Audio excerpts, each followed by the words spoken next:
Hello दोस्तों, maths करनी YouTube channel में आपका स्वागत और अभिनंदन है। आज हम सीटेट साइंस के सिलेबस के अंतर्गत संश्लेषित रेशे पढ़ेंगे और कल हमने पार्ट 1 में प्रकृति से प्राप्त होने वाले रेशे पढ़ लिए थे। अब संश्लेषित रेशे यानी कि कृत्रिम, वह रेशे जो मानव द्वारा बनाए जाते हैं कृत्रिम रेशे कहलाते हैं। इन्हें मानव निर्मित रेशे या संश्लेषित रेशे भी कहते हैं। संश्लेषित रेशे एक प्रकार के बहुलक होते हैं, यानी कि संश्लेषित रेशे जो कि मतलब एक प्रकार के बहुलक होते हैं। बहुलक किसे कहते हैं? देखो, अनेक छोटी इकाइयां मिलकर एक बड़ी इकाई का निर्माण करते हैं, उसे पॉलीमर या बहुलक कहलाती है कहते हैं। पॉलीमर शब्द है जो कि दो शब्दों से मिलकर बना है, पॉली प्लस मर, यानी कि पॉलीमर जो ग्रीक भाषा का शब्द है। पॉली का अर्थ होता है अनेक और मर का अर्थ होता है इकाई, यानी कि अनेक इकाइयों से मिलकर बना वो कहलाता है पॉलीमर या बहुलक। संश्लेषित रेशों उदाहरण देखो, रेयोन है, नाइलॉन है, पॉलिस्टर है और एक्रिलिक है, यानी ये संश्लेषित रेशों के उदाहरण यानी जो मानव निर्मित बनाते हैं या मानव रासायनिक प्रक्रिया द्वारा फैक्ट्रियों में बनाए जाते हैं। अब हम सबसे पहले पढ़ेंगे रेयोन रेशे। निर्माण देखो, कास्ट लुगदी यानी सेल्यूलोज के रासायनिक उपचार द्वारा रेयोन का निर्माण किया जाता है, ठीक है ना। और ये एक तरह का कृत्रिम रेशा है, ठीक है।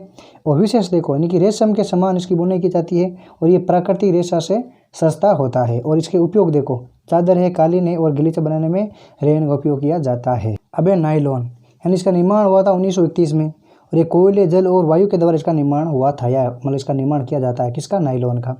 और प्रथम पूर्ण रूप से संश्लेषित रेशा, आपको पूछ लिया जाता है कि प्रथम पूर्ण रूप से संश्लेषित रेशा कौन सा है, तो वह है नाइलॉन। यानी कि नाइलॉन 6 इसका निर्माण है वो मतलब एडीपिक अम्ल और हेक्सामेथिलीन डाइमीन मिलकर के नाइलॉन 6 इसका निर्माण करते हैं।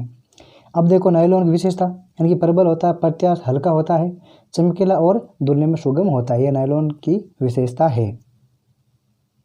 अब देखो नाइलॉन के उपयोग, यानी पैराशूट रस से, यानी कि चट्टानों पर चढ़ने हेतु जो रस बनाए जाते हैं वो नाइलॉन के बनाए जाते हैं।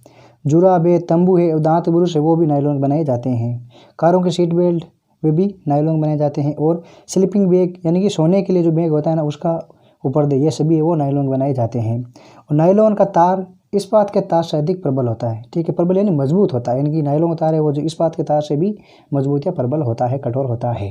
देखो पॉलिएस्टर, यानी कि पॉलिएस्टर जो कि पॉली प्लस एस्टर से मिलकर बना है।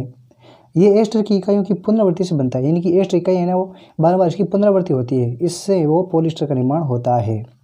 एस्टर फलों को गंध प्रदान करता है, यानी एस्टर है जो कि फलों को क्या करता है? गंध प्रदान करता है, ठीक है। जबकि पूर्ण रूप से प्रथम संश्लेषित रेशा है वो नाइलॉन है। पॉलिएस्टर से निर्मित कपड़े देखो कि भाई पॉलीकोट बनता है, पॉलीवूल बनता है और टेरिकोट बनता है, ये पॉलिएस्टर से कपड़े बनते हैं। यानी कल आपने जो रेशम पढ़ा ना उस रेशम के अंतर्गत रेशम की खोज है वो सम्राट हुआंगटी ने की थी और साम्राज्य सी लुंगचिंग से अपने बगीचे में करवाई। अब देखो जो पॉलिएस्टर से कपड़ा निर्मित होता है ना भाई, पॉलीकोट है, टेरिलून है और पॉलीवूल है, ये है किससे निर्मित होते हैं, ठीक है। तो पॉलीकोट है जो कि पॉलिएस्टर प्लस कपास से बनता है और पॉलीवूल है जो कि पॉलिएस्टर प्लस ऊन से बनता है। आप इसको किस प्रकार याद रख सकते हैं भाई, इसमें देखो ऊ की मात्रा और यहाँ पर भी देखो ऊ की मात्रा है। तो पॉलीवूल बनता है पॉलिएस्टर प्लस ऊन से, जबकि पॉलीकोट बनता है कपास प्लस पॉलिएस्टर से। और इसको आप कैसे याद रख सकते हैं? यहाँ पर देखो के है तो यहाँ पर भी देखो के है, यानी कि पॉलिएस्टर प्लस कपास, तो यहाँ पर के का मतलब जोड़ सकते हैं कपास है, ठीक है। और यहाँ पर ऊन है तो यहाँ पर ऊ की मात्रा जोड़ सकते हैं, तो आप इसको अच्छी तरह से याद रख सकते हैं। टेरिलिन एक लोकप्रिय पॉलिएस्टर है, यानी कि टेरिलिन भी क्या है? पॉलिएस्टर है। और पेट भी एक तरह का क्या है? पॉलिएस्टर है, ठीक है। पेट यहाँ देखो PET पॉलीएथिलीन टर्टलेट, इसका PET का फुल फॉर्म है, ठीक है। और अभी देखो पेट का उपयोग क्या होता है कि भाई बोतलें बनाने में, बर्तन बनाने में, फिल्म और तार बनाने में पेट का उपयोग किया जाता है। पॉलिएस्टर की विशेषता क्या है? यानी कि आसानी से सलवट नहीं पड़ती है पॉलिएस्टर के कपड़े में, सपाट रहता है यानी कि सीधा रहता है, आसानी से धुल जाता है यानी कि धुलने में सही होता है, एकदम सही है। और महीन रेशों में खींचा जा सकता है, यानी कि इसको महीन रेशों में खींचा जा सकता है, ठीक है। और इसे बुना भी जा सकता है, ये है पॉलिएस्टर की विशेषता। अब देखो एक्रिलिक, यानी कि इसके रेशों ऊन के रेशे के समान दिखाई देते हैं, यानी कि एक्रिलिक रेशे जो कि ऊन के समान दिखाई देते हैं। और इसकी विशेषता देखो, यानी इससे बनी वस्तुएं सस्ती होती है और अधिक टिकाऊ होती है, ठीक है, यानी अधिक समय तक चलती है। स्वेटर, शाल, कंबल बनाने में एक्रिलिक का उपयोग किया जाता है, ठीक है, यानी ये इसके उपयोग हैं। संश्लेषित रेशों के गुणधर्म देखो, यानी कि शीघ्र सूख जाते हैं, यानी कि जल्दी सूख जाते हैं। और अधिक चलाऊ, कम महंगे, यानी कि ये सस्ते होते हैं। और सरलता से उपलब्ध हो जाते हैं, यानी कि ये कपड़े वो कहीं भी मिल जाते हैं आसानी से। वो भी होते हैं सस्ते होते हैं, अधिक चलाऊ होते हैं।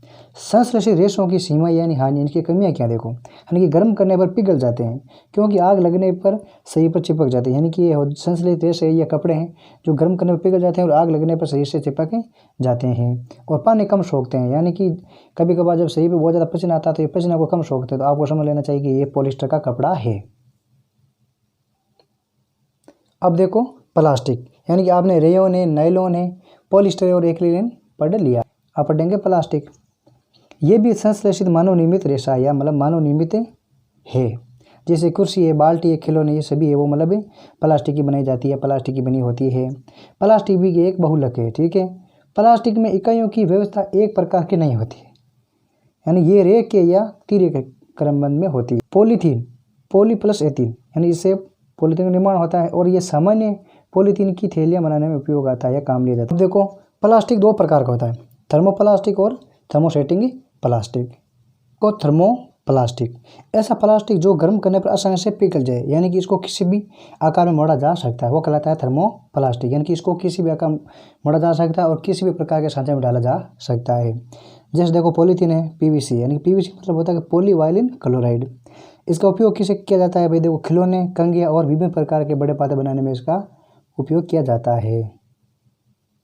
अब देखो थर्मोसेटिंग प्लास्टिक, यानी कि ऐसा प्लास्टिक जो आसानी से गर्म करने पर पिघलता नहीं है, ठीक है, और इसे एक बार किसी भी सांचे में डालने के बाद उन्हें ऊष्मा देकर नरम नहीं किया जा सकता। यानी कि इसको एक बार किसी सांचे में डालने पर इसको आसानी से किसी अन्य मतलब वस्तु नहीं बना जा सकती या आसानी से पिघलाया नहीं जा सकता है, यानी ये आसानी से पिघलता नहीं है, यानी कि बहुत ही कठोर होते हैं थर्मोसेटिंग प्लास्टिक। जैसे देखो बेकेलाइट है और मेलामाइन है।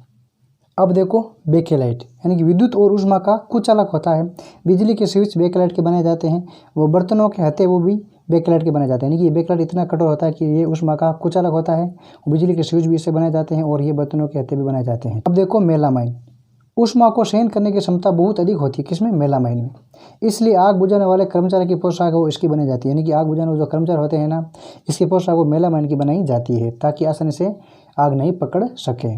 और आग का प्रतिरोधक होता है, ठीक है। फर्श की टाइलें, रसोई के बर्तन है वो इसको बनाने में उपयोग किया जाता है। अब देखो प्लास्टिक के अभिलाक्षणिक गुण। प्लास्टिक अनअभिक्रियाशील होती है। प्लास्टिक हल्का, प्रबल और चिरस्थायी होता है, यानी कि लंबे समय तक ये चलता है। प्लास्टिक कुचालक होता है, यानी कि ये चालक नहीं होता, ये क्या होता है, कुचालक होता है। अब जैव निम्नीकरण और अजैव निम्नीकरण के बारे में ध्यान करेंगे। जो पदार्थ जीवाणु द्वारा अपघटित किए जा सकते हैं वे जैव निम्नीकरण पदार्थ कहलाते हैं। जैसे देखो सब्जी है, फलों के छिलके हैं, बचा हुआ भोजन है, कागज है, सूती कपड़ा, लकड़ी और ऊनी वस्तु, ये सभी जो कि जैव निम्नीकरण हो जाते हैं, यानी कि आसानी से जीवों द्वारा निम्नीकरण किया जा सकता है, यानी इसका अपघटन किया जा सकता है। अब देखो अजैव निम्नीकरण, यानी कि जो जीवों द्वारा इसका निम्नीकरण नहीं किया जा सकता, यानी कि जो पदार्थ जीवाणु द्वारा सरलता से विघटित नहीं होते हैं वे अजैव निम्नीकरण पदार्थ कहलाते हैं। जैसे देखो टिन है, एल्यूमिनियम है, धातुओं के डिब्बे और प्लास्टिक है, यानी ये आसानी से निम्नीकरण नहीं हो सकते हैं, यानी ये सभी अजैव निम्नीकरण पदार्थ हैं। अब देखो कुछ पदार्थ है जो जैव निम्नीकरण भी है और कुछ पदार्थ है जो कि अजैव निम्नीकरण भी है, और इनको निम्नीकरण होने में या कितना समय लगता है या कितना टाइम लगता है। जैसे सब्जी है, फलों के छिलके और बचा हुआ भोजन है, ये जैव निम्नीकरण पदार्थ यानी कि इसका निम्नीकरण हो सकता है और इसको निम्नीकरण होने में 1 से 2 सप्ताह लगता है। इसी प्रकार से कागज़ है, इसको 10 से 30 दिन तक समय लगता है निम्नीकरण होने में। और सूती कपड़ा है, उसको 2 से 5 माह लगता है किसमें, जैव निम्नीकरण होने में। इसी प्रकार देखो लकड़ी है, इसको 10 से 15 वर्ष तक का समय लगता है जैव निम्नीकरण होने में। और ऊनी वस्त्र है, इसको 1 वर्ष का समय लगता है। अब है जैव निम्नीकरण। टीन, एल्यूमिनियम और अन्य धातुओं के डिब्बे है जिसको 100 से 500 वर्ष लगभग समय लगता है जैव निम्नीकरण यानी कि निम्नीकरण होने में, यानी कि ये जैव निम्नीकरण पदार्थ है। इस प्रकार प्लास्टिक की थैलियाँ हैं, इसको कई वर्ष तक का समय लग सकता है जैव निम्नीकरण होने में, इसलिए ये जैव निम्नीकरण पदार्थ है। अब देखो माइक्रोवेव ओवन, यानी कि में रखा भोजन ऊष्मा पाकर पक जाता है, यानी जो माइक्रोवेव ओवन है ना, एक जो विद्युत का उपकरण होता है, ठीक है। इसमें भोजन को रखने पर ये भोजन वो गर्म हो जाता है, लेकिन जो माइक्रोवेव ओवन है वो प्लास्टिक का बना होता है, लेकिन उसको कुछ नहीं होता है। टेफलॉन, यानी भोजन पकाने वाले पात्र पर किसी प्रकार का खाद्य पदार्थ चिपके नहीं, अर्थात भोजन नहीं चिपकने वाली परत का निर्माण करता कौन, टेफलॉन, यानी कि भोजन बनाने वाले पात्रों पर टेफलॉन की परत चढ़ी जाती है ताकि भोजन है वो खाना बनाने वाले बर्तन की सतह पर नहीं चिपके।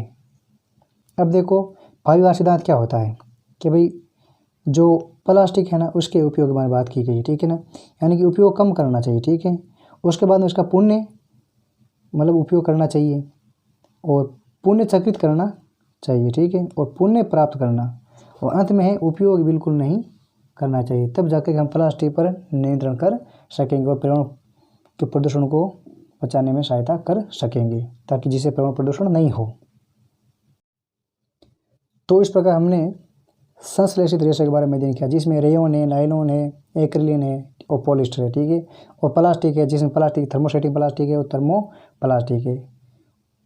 और यदि आपको ये कंटेंट अच्छा लगता है तो आप चैनल को सब्सक्राइब कर लीजिए, ताकि जो भी यहाँ से वीडियो डाला जाएगा सबसे पहले आपको नोटिफिकेशन मिल जाएगा। और ये संपूर्ण नोट्स एनसीईआरटी बुकों से बनाए गए हैं, जो कि क्लास नोट्स हैं, ठीक है।